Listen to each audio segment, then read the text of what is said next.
Assalamualaikum. Jangan lupa like, comment, and subscribe. Bye. Dan kepada Allah Subhanahu kami, dari kami, terima kasih sudah menyiapkan untuk kami ini. Semoga Allah membalas segala jerih payah kalian itu sama. Dan kesempatan ini tidak kita perpanjangkan lagi, karena perlu sedikit ada katimah ini.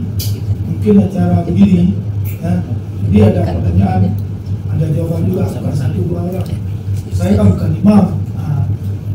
Ada saya kan bukan imam, cuma salah itu kan. Kalau saya kurang laki-laki pasti imam, tidak mempersempit lah ya. Kemudian mungkin ini pertama kita begini, dan selanjutnya nanti ada pengajian-pengajian yang perlu misalnya tentang tauhid, tentang apa saja yang mendalam. Kita duduk begini, beberapa orang agak sedikit ini biar suara terbuka yang juga tidak boleh dibuka di tempat umum. Nah, silakan, ini kesempatan bagi kita. Nah, kita ajak, ayo kita undang Ustaz ini, ayo kita bicara ini. Ini kapan lagi? Nanti jangan di belakang kali seperti keplor. Kita usaha biar di depan panggilannya. Mungkin itu sekedar pembukaan, hanya saya ingin membuka supaya ada ke depan acara-acara begini tentang ilmu apa saja yang dianggap tertutup, tidak bisa dikemukakan, belajar di tempat umum. Kita ajak ini tegak teksik, apa-apa. Nah, ini peluang, mudah-mudahan ada kesempatan, mungkin Ustaz juga ada waktunya nanti kalau sebulan sekali. Nah, itu. Demikian mungkin, semoga Allah berikan manfaat dan ridhonya. Dan kepada Allah kita berserah diri, kepada Ustaz kepada waktu kami persilakan. Sebelum dan sudahnya kami aturkan terima kasih. Bila taufiq hidayah. Assalamualaikum warahmatullahi wabarakatuh. Waalaikumsalam.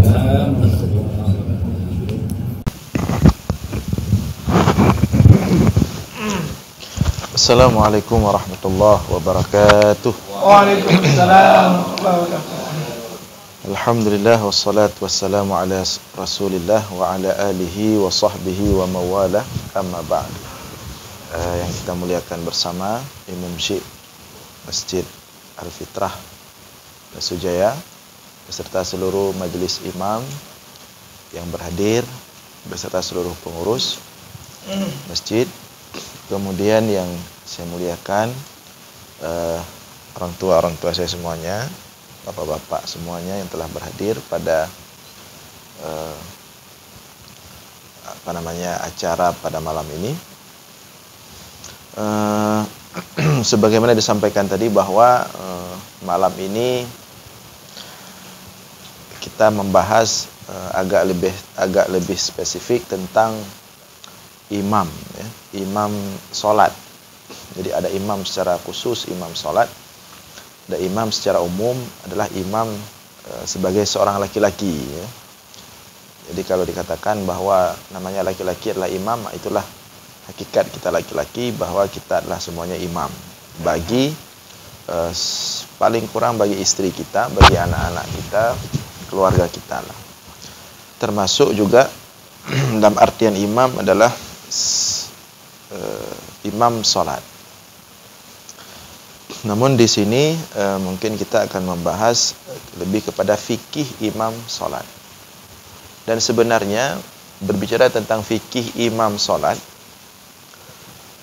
pernah waktu itu kita bahas di Masjid Jami USK, Jami Syah Kuala atau Syiah. Fikih imam sholat itu waktu yang dibutuhkan lebih kurang 1 tahun, ya. 1 tahun pertemuannya setiap subuh Sabtu. Jadi kalau berbicara fikih imam sholat secara komprehensif, ya, itu tentu tidak cukup 1-2 kali pertemuan, ya. Nah, tapi tidak apa-apa, kita coba lihat pada kesempatan yang singkat ini mungkin bentuknya langsung pada praktek ya. Pada praktek yang zahir-zahir saja mungkin. Kalau yang dalam-dalam nanti tidak cukup waktu ya. Yang zahir-zahir saja, yang umum-umum saja. Coba kita lihat sama-sama. Baik itu dalam sisi perkara-perkara yang wajib maupun perkara-perkara yang sunat berkaitan dengan imam. Namun terlepas daripada itu semua, bahwa seorang imam salat itu dia menempati posisi Rasulullah sallallahu alaihi wasallam. Ya. Pada masa Rasulullah itu imam salat di Masjid Nabawi cuman Rasulullah. Jadi siapapun yang menjadi imam salat baik di Masjid Nabawi atau di tempat lain selain Rasulullah, maka posisi dia itu perpanjangan Rasulullah sallallahu alaihi wasallam. Dan ini harus disadari oleh setiap imam bahwa posisi dia sebagai imam itu bukan posisi biasa. Posisi sangat utama sekali. Itu posisi Rasulullah sallallahu alaihi wasallam. Maka oleh karena itu siapapun yang menjadi imam salat khususnya agar benar-benar memperhatikan akhlak, kewaraan itu kesalihan, tapi wara lebih salih lagi ya, akhlak, kewaraannya, karena dia tadi yang dia ambil itu posisi Rasulullah SAW. Maka dia hendaklah menjaga kewaraannya, akhlaknya, baik di luar sholat, terlebih dalam sholat. Di luar sholat dia juga harus menjaga itu. Tentu kita berbicara di sini adalah terkhusus imam-imam rawatib yang dia memang sudah siap dirinya menyatakan untuk menjadi imam sholat, dan orang pun telah mempercayakan dia sebagai imam, dan orang pun sudah menyatakan dia sebagai imam. Maka yang seperti ini harus ya menjaga dirinya lebih wara dan akhlaknya lebih indah. Jadi jangan begitu di luar sholat nanti dia sudah gaya lain misalnya ya, nggak bisa lagi, kecuali misalnya kita yang imam dadakan mungkin, nah itu bisa lah ya. Artinya kita nggak ada rencana imam, kebetulan ada orang yang ditolak kita, itu mungkin lain cerita. Tapi kalau yang sudah khusus memang dia itu ditentukan sebagai imam sholat, dalam hal maksud di sini rutin atau rawatib, apalagi umum sih itu udah lebih-lebih lagi ya, maka dia harus siap bahwa tanggung jawab dia itu bukan hanya memimpin, menjadi contoh dalam sholat, tapi juga harus menjadi contoh di luar sholat. Nah itu yang pertama. Yang kedua, jadi dua hal sebelum kita mulai pada praktek. Yang kedua, imam sholat itu memang harus ahli memang orang qiraah. Tapi maksud qiraah di sini bukan berarti qiraah sab'ah. Menguasai qiraah itu enggak. Maksudnya dia betul-betul orang yang bacaan Al-Qur'annya itu harus sudah pas. Itu imam sholat. Ya. Karena Rasulullah sendiri, Rasulullah juga ketika tidak di Madinah, Rasulullah kan kadang-kadang keluar Madinah untuk perang, untuk berbagai macam tugas sebagai pemimpin negara. Nah Rasulullah pasti ketika keluar Madinah itu Rasulullah menentukan siapa yang akan menggantinya sebagai imam ketika Rasulullah tidak ada di Madinah. Nah orang yang dipakai menggantikan Rasulullah ketika Rasulullah tidak ada di Madinah itu adalah semuanya ahlul qurra, ya, bukan orang sembarangan. Di antara yang dipakai itu sebagai pengganti Rasulullah memimpin salat di Masjid Nabawi ketika Rasulullah tidak di Madinah adalah Abdullah ibnu Ummi Maktum. Abdullah ibnu Ummi Maktum. Dia memang ahli, dia salah seorang sahabat daripada Al-Qurra. Abdullah ibnu Ummi Maktum, Abdullah bin Mas'ud, Ubay bin Ka'ab, ya. Beberapa mereka itu di antara yang sering disuruh ganti kalau Rasulullah dan para sahabat berangkat perang itu Abdullah ibnu Ummi Maktum. Padahal Abdullah ibnu Ummi Maktum sama-sama kita ketahui beliau matanya cacat buta.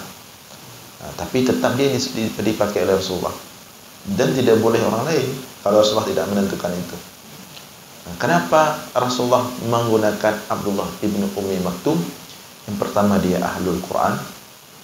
Yang kedua, Abdullah ibnu Ummi Maktum itu suaranya bagus. Maka dia itu juga dipakai bahkan sering justru dia itu menjadi muazzin rawatib. Muazzin rutin Rasulullah pada waktu subuh. Padahal subuh itu gelap gulita, sedangkan Abdullah bin Ummi Maktum buta tapi dipakai azan subuh. Karena suaranya yang sangat indah sekali. Dia ahli qiraah dan suaranya sangat indah. Tapi ketika Rasulullah ada di Madinah, dia bukan hanya sebagai muazin, tapi juga dipakai mengimami salat di Masjid Nabawi. Jadi dua alasan. Yang pertama dia itu memang qiraah, ya. Yang kedua suaranya. Nah, jadi ini juga menjadi pertimbangan ketika kita menentukan imam-imam rawatib. Jadi bacaannya jangan imam rawatib itu kalau masih bacaannya masih ada masalah tidak bisa jadi imam rawatib. Jadi kalau sudah terpilih rawatib itu harus betul-betul bacaannya udah aman. Jangan sampai orang tiba-tiba datang makmum tamu misalnya, begitu didengar bacaan membuat dia nggak khusyuk salat. Jadi kalau sampai ada orang makmum nggak khusyuk salatnya gara-gara dia mengetahui bacaan imam itu berantakan, maka kita yang menentukan imam itu ikut bertanggung jawab untuk itu. Jadi bacaannya harus sudah pas, kemudian suaranya harus tartil, nasu lah bacaan. Bahkan kalau lebih indah suaranya lebih bagus. Dan itu seperti itu Rasulullah menentukannya.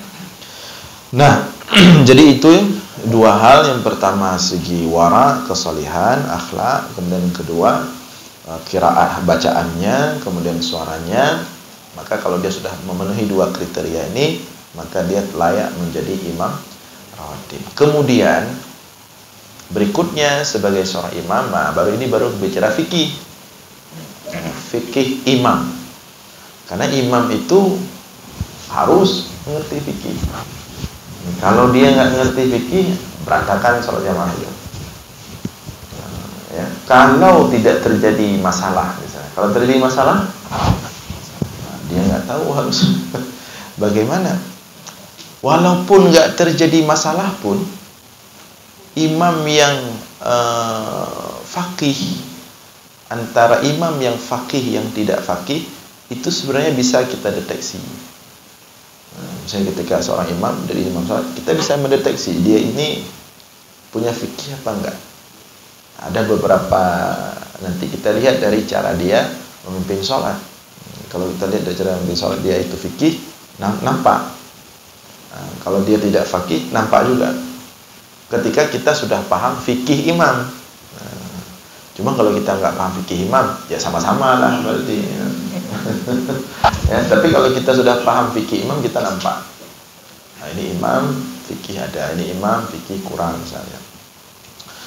Meskipun tidak ada masalah, meskipun bukan pada hal-hal yang wajib, pada hal-hal yang sunat kita bisa mendeteksi itu. Nah, jadi untuk itu maka kita lihat ini tidak mendetail, kalau tidak cukup waktu, kita secara umum saja. Jadi secara fikih ini langsung kita urut dari pertama dia berdiri mau jadi imam sampai nanti salam. Jadi ini nanti akan tersebut sebagian masalah wajib, sebagian masalah sunat. Kita gabung-gabungkan, kita pilah-pilah karena kita langsung dari prakteknya. Nah, begitu seorang imam ingin berdiri memimpin sholat, di antara yang harus diperhatikan oleh imam itu, yang pertama posisi kiblat dia. Posisi kiblat dia sendiri. Ada beberapa masjid kita temukan posisi kiblat imam itu tidak terlalu diperhatikan, sehingga kita berhadapan dengan posisi makmumnya sudah pas kiblatnya, imamnya agak mereng. Ya. Mereng itu pernah kita dapatkan. Ini kan pengalaman-pengalaman di beberapa masjid yang kita lihat. Ada yang merengnya bukan karena imamnya, orang yang meletakkan sajadahnya, imamnya nggak perhatian, langsung dia ikuti sajadah itu. Ada tapi juga kita dapatkan sajadahnya sudah pas, tapi entah kenapa ada imam memang mereng dia berdiri. Itu ada. Tidak kita sebutkan masjid apa dan siapa orangnya, padahal lumayan sepuh juga orangnya. Tapi itulah, mungkin dia tidak sengaja, cuman karena sudah terbiasa, padahal dia berdiri mereng itu. Jadi kepada imam, begitu hendak berdiri sebagai imam, posisi kiblat diperhatikan. Posisi kiblat, karena begitu kiblat tidak pas, maka sholatnya tidak sah. Salah satu syarat sah sholat itu adalah kiblat. Nah, ini yang wajib. Jadi yang harus diperhatikan dalam menghadap kiblat itu, yang harus diperhatikan adalah posisi bagian badan yang harus menghadap kiblat dari takbiratul ihram sampai salam adalah bagian dada. Nah, ini yang nggak boleh bergeser. Kalau kepala sesekali begini selama tiga kali berturut-turut tidak apa-apa. Atau posisi-posisi lain, misalnya seperti ini kaki. Kan ada model kaki itu yang ada yang model kakinya ada yang begini. Satu ke timur, satu ke barat misalnya. Boleh, tidak masalah. Tapi seharusnya imam tidak harusnya seperti itu. Imam itu harus betul-betul menjadi contoh. Semuanya diarahkan ke kiblat. Itu diperhatikan imam ya. Walaupun boleh begini. Ada kita lihat di lapangan ada yang seperti ini, tapi ada yang juga model satu sudah pas lurus, satu tak mereng. Ada juga. Ya. Tapi tidak masalah. Secara syarat sah itu tidak masalah. Tapi bagusnya begini. Karena yang harus menghadap kiblat itu adalah dada. Ini yang tidak boleh mereng, dada. Yang lain boleh, selama tidak gerak-gerak 3 kali berturut-turut ya. Nah, setelah imam memastikan posisi kiblatnya itu sudah pas, yang harus dia lakukan adalah memastikan saf-saf di belakangnya itu sudah tersusun dengan rapi. Baru dia takbiratul ihram. Bagaimana cara dia memastikan? Dia berikan aba-aba. Rasulullah memberikan aba-aba, misalnya sawu sufufakum fa inna taswiyatas sufuf min tamamis shalah. Luruskan saf-saf kalian, sesungguhnya kelurusan saf bagian daripada kesempurnaan salat. Rasulullah juga mengatakan dalam hadis yang lain, tarasu wa'tadilu, rapatkan saf, wa'tadilu, dan luruskan. La tasbiqul imama wa la tusawuh, jangan kalian mendahului imam, jangan kalian sekalian dengan imam, tunggu imam dulu baru makmum. Sampai Rasulullah juga, bahkan Rasulullah sampai dalam membimbing imam itu Rasulullah juga berwasiat, sallu salata muwadda' atau sallu salata muwaddi', salatlah kalian seolah-olah ini salat terakhir kalian. Sampai itu disampaikan Rasulullah sebelum takbiratul ihram. Jadi jangan imam itu begitu berdiri langsung ambil mic, langsung Allahu Akbar. Ini imam yang tidak sayang pada makmum. istilahnya nggak ada basa-basi ya. Jadi harus ada aba-aba sedikit ya. Bahkan Rasulullah nggak sedikit, panjang itu. Berdiri menghadap makmum, berikan aba-aba. Bahkan Rasulullah sampai berjalan dalam hadis itu sampai bolak-balik memastikan saf-saf semuanya sudah pas, baru takbiratul ihram. Cuman kalau sekarang kan mungkin kita merasa tidak enak juga nanti kalau terlalu ini. Padahal harus sebenarnya. Kalau berbicara fikih harus. Coba kita bayangkan, kita satu ruang ini misalnya mau jumpa, tidak usah jauh-jauh lah, mau jumpa wali kota kan kita di briefing dulu. Nyo merumpa wali kota yang tamunya, benar cara ji, benar ruang ji. Itu jumpa wali kota. Apalagi jumpa gubernur, dah makin jumpa presiden lebih ribet lagi, diatur, di briefing sedemikian rupa. Salat kita mau menghadap Allah, masa nggak ada briefing? Masa nggak ada apa istilahnya arahan, langsung Allahu Akbar. Apalagi imam-imam kadang baru bangun tidur, suara-suara lemi-lemi makmum kocar kacir di belakang ya. Jadi harus imam itu, karena tujuan memberikan aba-aba itu selain untuk memastikan saf-saf itu berdiri lurus, tegak, rapat, juga untuk memberikan aura kepada makmum kita ini sedang berada dalam prosesi yang sangat sakral menghadap Allah. Aura itu harus ditimbulkan oleh imam kepada makmum. Coba nanti kalau bapak-bapak ada misalnya ke Arab, biasanya sholat di sana. Itu lama prosesi itu. Sampai waktu kami pertama sampai ke Mesir itu karena berpun-punro, sampai protes nanti cedek dan lagi publik bari pekan takbir juga baga-baga. Tapi ternyata setelah kita rasakan pengaruh itu, ternyata kita dibawa menjadi bahwa sholat ini betul-betul serius, diberikan aba-aba dengan tegas, dengan jelas ya. Dan penyebutan tadi yang menarik, sallu salata muwaddi', sampai dikatakan salatlah kalian seolah-olah ini salat terakhir. Jadi kita betul-betul setiap salat itu maksimal. Itu tujuan memberikan aba-aba. Tapi khusus untuk imam yang di Indonesia atau yang di Aceh itu harus diterjemahkan. Karena kalau cuma dikatakan sawu sufufakum, ada makmum yang enggak tahu itu artinya apa. Jadi enggak ada arti juga, enggak ada fungsi juga. Kalau imam yang kita di sini harus diterjemahkan. Bahkan kalaupun tidak menyebutkan pakai kata-kata sawu sufufakum tidak apa-apa, langsung pakai bahasa Indonesia boleh juga. Ya, daripada harus mengulang-ulang mengambil waktu yang lama, padahal sudah qamat, langsung bahasa Indonesia. Sof, lurus, rapat, rapi, yang kosong di depan mohon diisi terlebih dahulu dan seterusnya. Itu bagus, itu boleh. Pokoknya harus ada aba-aba. Nah, itu yang pertama. Itu yang berikutnya. Kemudian imam bertakbiratul ihram seperti biasa.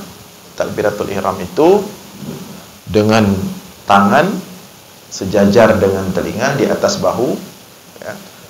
Allahu Akbar seperti biasa. Kemudian baru diikuti oleh makmum. Oke, terus kemudian setelah takbiratul ihram seperti biasa membaca doa iftitah. Doa iftitah itu ada 3. Tinggal dipilih saja salah satu dari 3. Tiga-tiganya dalam hadis sahih. Tinggal dipilih saja.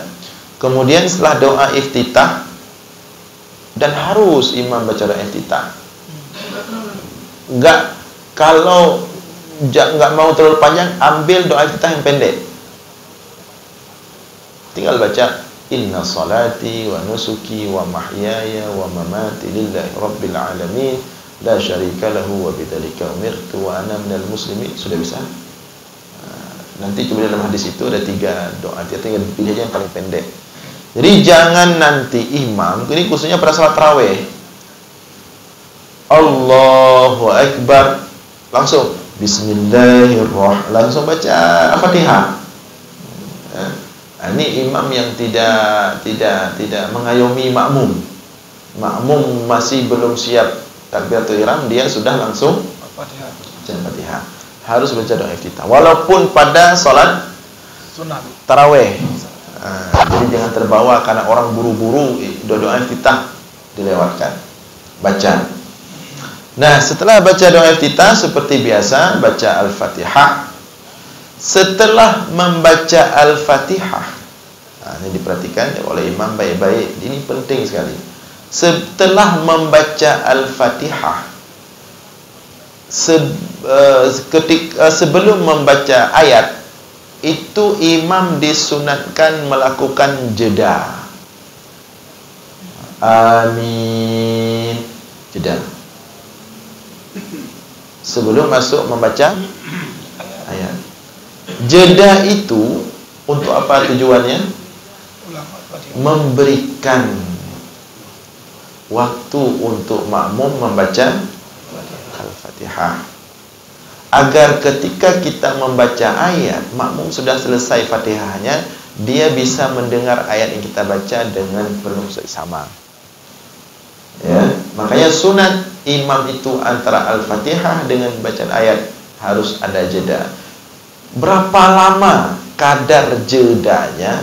Dalam kitab Fathul Mu'in disebutkan kadar jedanya itu sepanjang bacaan Al-Fatihah, agar makmum bisa membaca Al-Fatihah.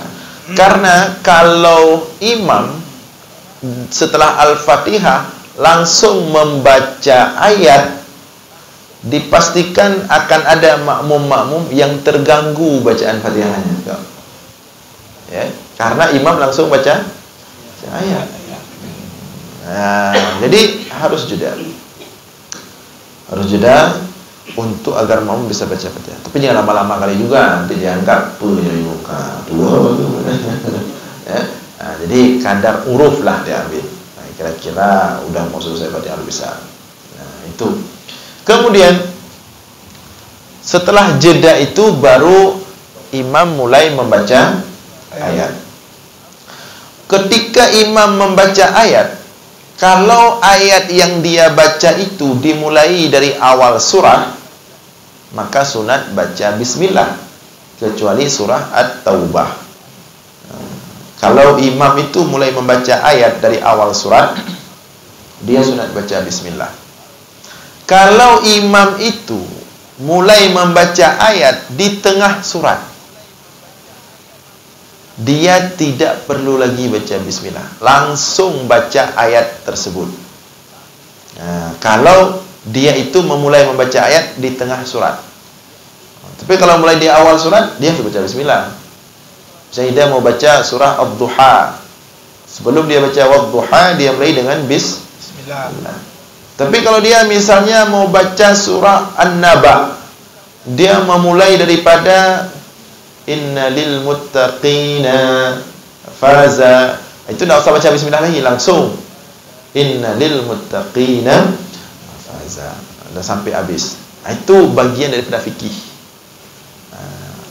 Ada imam yang dimanapun dia mulai tetap baca bismillah. Nah, di situ fakih di belakang tahu ini imam. Ya. Pendapat mu'tamad dalam mazhab Syafi'i, kalau memulai ayat dari tengah itu tidak harus baca bismillah, cukup baca a'udzubillah. Tapi a'udzubillahnya sir, jangan dijahar. Termasuk waktu baca Al-Fatihah tadi, lupa saya sebelum baca bismillah, sebelum baca Al-Fatihah, sebelum baca bismillah, sunat baca a'udzubillah. Ya, a'udzubillah. Dan perlu diperhatikan juga, kalau sudah baca a'udzubillah dan sudah baca bismillah, enggak boleh balik lagi ke iftitah. Kalau sudah baca bismillah balik ke iftitah, solat batal. Bismillah itu rukun, iftitah itu balik dari rukun ke sunat batal. Seperti batal misalnya orang nggak duduk tahiyat awal langsung berdiri tapi duduk balik, mundur lagi, batal. Auzubillah itu banyak orang meninggal tidak baca itu, padahal itu sunat langsung dari Al-Qur'an ya. Fa idza qara'tal Qur'an fasta'iz billah. Apabila kamu membaca Al-Qur'an maka bacalah ta'awuz, a'udzubillahi minasyaitonir rajim. Oke. Jadi itu makmum ketika membaca ayat. Nah, selesai dia membaca ayat, itu dia juga harus jeda sejenak. Jangan langsung takbir untuk ruku. Misalnya contoh ayat Qul huwallahu ahad, Allahus samad, lam yalid wa lam yulad wa lam yakul lahu kufuwan ahad. Allahu akbar. Itu salah. Kenapa salah? Dia telah menggabungkan surah Al-Ikhlas dengan takbir ruku. Dia selesaikan dulu ayat. Qul huwallahu ahad, Allahus samad, lam yalid wa lam yulad wa lam yakul lahu kufuwan ahad. Allahu akbar. Jadi agar takbir ruku tidak bersambung dengan akhir ayat. Nah, ini juga daripada fakih si imam itu. Dan ini terjadi sering agak berantakan waktu sholat tarawih. Pokoknya sholat tarawih itu banyak sekali berantakan itu sholat. Karena melit-lit. Antara mupok kena mupok gede. Cuman kita yang di belakang ya diam-diam aja. Kenapa kita diam-diam? Kita pikir aja sunat, tidak masalah lah. Walaupun itu berantakan sebenarnya. Fatihah dengan ayat langsung disambung, nggak ada jeda. Antara dengan akhir ayat dengan ruku langsung disambung, tidak ada jeda. Ada yang lebih parah lagi, dari takbir sujud mau naik ke rakaat kedua, ditarik dari sujud. Allahu akbar, bismillahirrahmanirrahim. Nah, ini tidak boleh. Ya, menggabung-gabungkan tidak boleh. Harus ada jeda agar terpisah mana takbir intiqal, mana bacaan ayat atau Al-Fatihah. Nah, itu. Kemudian ruku si imam itu. Kapan si imam itu membaca takbiratul intiqal dalam rukuknya, dari berdiri ke ruku? Dan ini berlaku untuk semua takbiratul intiqal, takbir berpindah dari satu rukun ke rukun yang lain. Contoh pada ruku, ini dia ruku. Contoh berdiri dia mau ke ruku, mau ke ruku begini. Kapan dia mulai baca takbir? Ketika dia mulai bergerak. Allah. Kapan akhirnya barnya? Ketika betul-betul telah sampai ke posisi ruku. Jadi begini. Allahu akbar. Gitu. Ada imam, dia baca sudah pas awalnya. Dia mau mulai bergerak langsung dia baca Allah, tapi belum sampai ke ruku, udah habis di tengah jalan. Allahu akbar, baru sampai. Nah, ini salah. Atau sebaliknya, ketika dia mau mulai ruku dia nggak baca, langsung dia ruku, baru dia baca ketika mau sampai ke ruku, di tengah jalan baru dia baca Allahu akbar. Ini juga salah. Yang betul, dari pertama dia bergerak sampai